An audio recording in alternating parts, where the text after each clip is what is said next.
Tukang urut dan bidan tradisional atau disebut juga bidan kampung sudah semakin berkurangan dan boleh dikatakan agak terpinggir di zaman moden hari ini. Ini kerana peranan bidan tradisional telah diambil alih oleh jururawat masyarakat dan jururawat desa.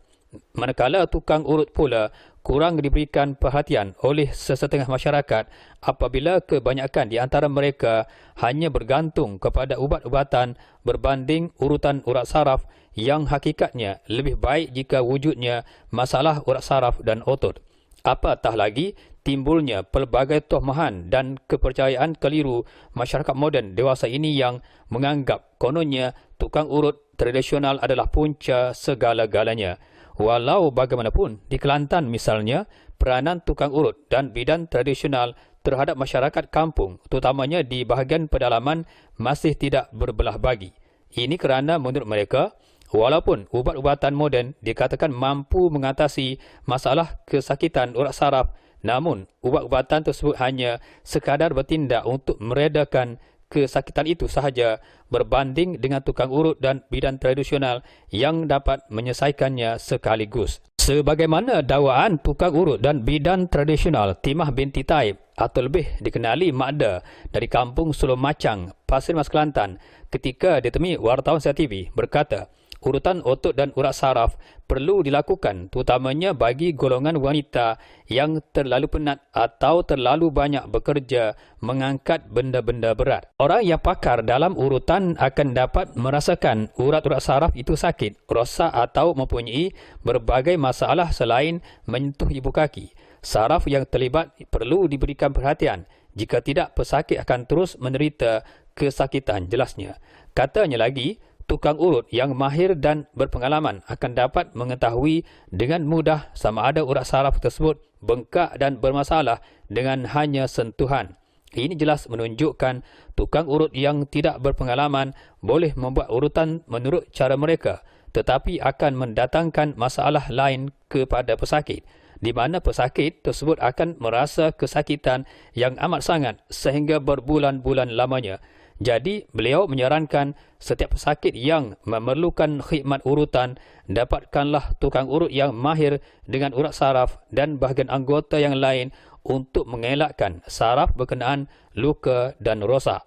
Menurut Makda, jika berlaku urat saraf yang sememangnya sakit di bahagian paha misalnya, apabila diurut di bahagian yang sakit itu, kesakitannya akan dirasai di bahagian lain seperti di bahagian kaki dan jari kaki. Ini untuk menunjukkan urat saraf di bahagian paha itu telah rosak. Malah, jika urat saraf yang masih berkeadaan baik, apabila diurut juga pesakit tidak akan merasa apa-apa kesakitan. Ini untuk menunjukkan urat saraf tersebut masih dalam keadaan sempurna lagi. Tambahnya, setiap kali beliau mengurut, pesakit akan dimulai dengan ibu kaki.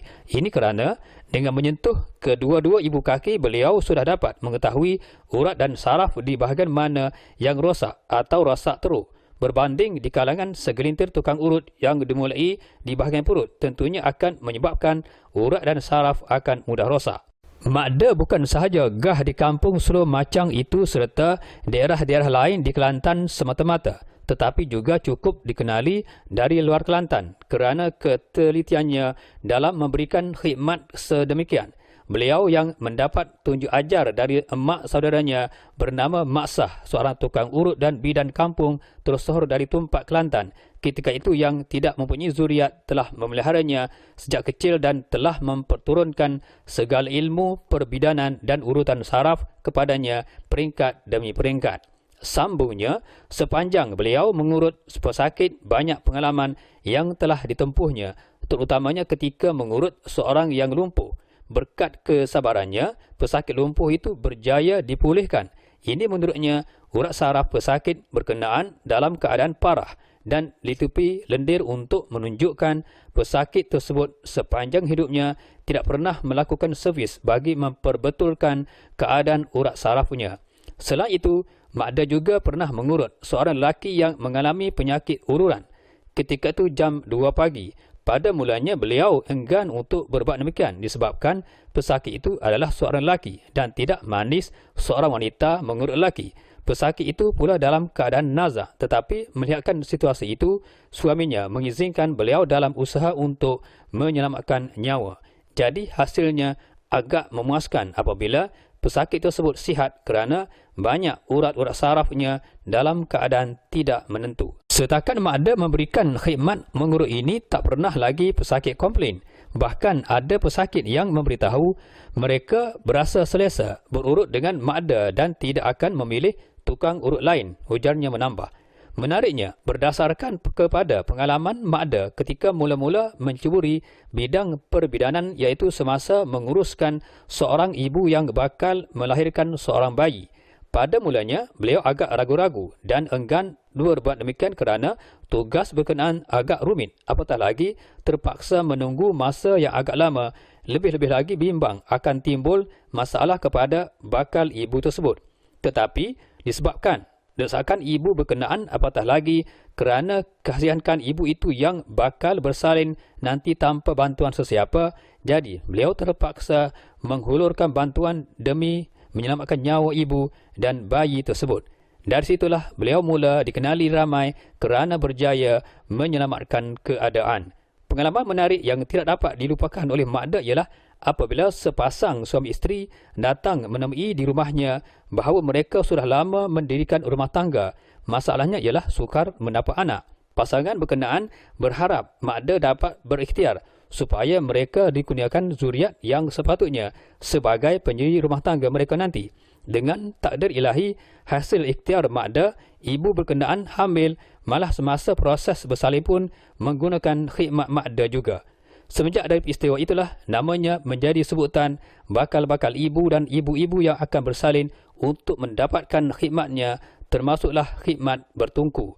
Selepas daripada itu, beliau sering mendapat jemputan dari pesakit yang ingin berurut di rumah masing-masing, termasuk juga dalam urusan bersalin dan bertungku. Selain yang datang berurut di rumahnya merupakan suatu tugas dan khidmat bantuan yang agak biasa baginya.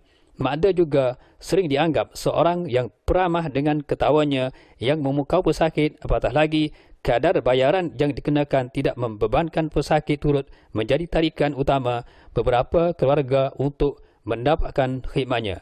Mak Da juga memberitahu ada juga pesakit yang datang berurut secara ulangan bagi memantapkan dan memulihkan urat saraf yang bermasalah.